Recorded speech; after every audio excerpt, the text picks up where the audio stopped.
Assalamualaikum warahmatullahi wabarakatuh. Sugeng siang siswa kelas pitu sugeng pepanggihan malih kalian kula Ibu Nopi Tias Widyastuti.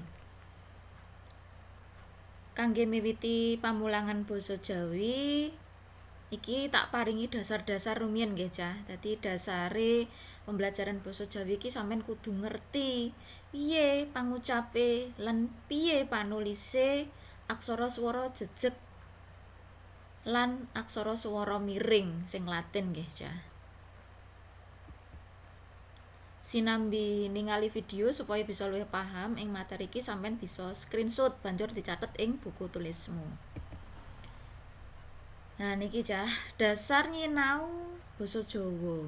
Kuwi kudu bener lan pener anggone nulis aksara Latin, swara jejeg lan miring.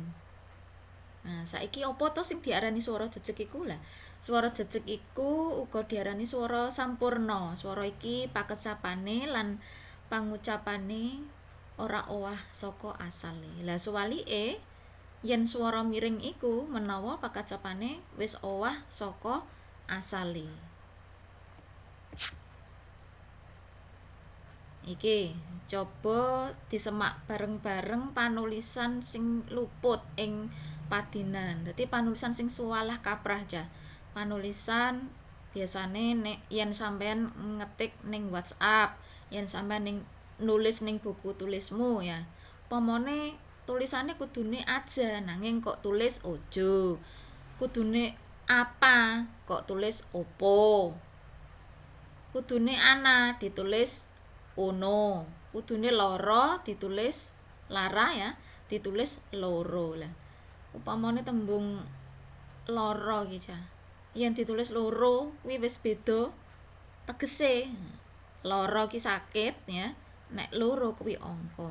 Nah, mulane sawise nampa materi iki ayo didandani anggone nulis nggih. Dadi aja kuwi tulisane benere aja nanging macane aja lan sak teruse. Terus iki Cah, manulisan do lan to. Nah iki uga asring luput sampean yen nulis. Pomone tembung dodo kuwi sanes ditulis dada nggih. Tutuk to sanes tutuk. Dahar ditulis dahar biasa. Tukul ditulis tukul. Nah, iki wis beda pakecapane, beda pangucape uga beda tegese utawa artine. Ya, mulane wiwit saiki ayo padha-padha di benake panulisane nggih sing leres. Lanjut. Iki Cah. Mesti sampean bingung bedane e lan e. Nah, dadi nek huruf e kuwi munine e ya, centang nengen berarti. Nek dipepet munine e. Nek centang ngiwa munine e. Dadi yen iki e lan e. Beda pakecape, beda panulisane amarga pikantuk simbol. Dicapil Cah simbole yen ing panulisan fonologi kuwi. Yen e dicentang nengen, yen e dicentang ngiwa. Nah, saupama ora ana tandane, piye carane mbedakake? Bola-bali diwaca. Sepet ora mungkin macane sepet. Malah salah kabeh. Terus pamane lele ora mungkin diwaca lele. Nah, terus peyek ora mungkin diwaca peyek. Nah, dadi salah kaprah malahan. Iki Cah. Tuladha swara jejeg lan swara miring. Apa to sing diarani swara jejeg? Lah, yen o mau unine bener-bener o jejeg, tuladane ana, ala, aja, apa, tamba.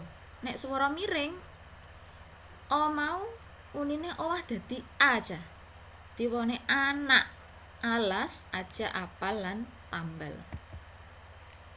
Terus swara i jejeg kuwi yen unine i mau bener-bener i, pipi, kiri, miri, isi, lan sisi.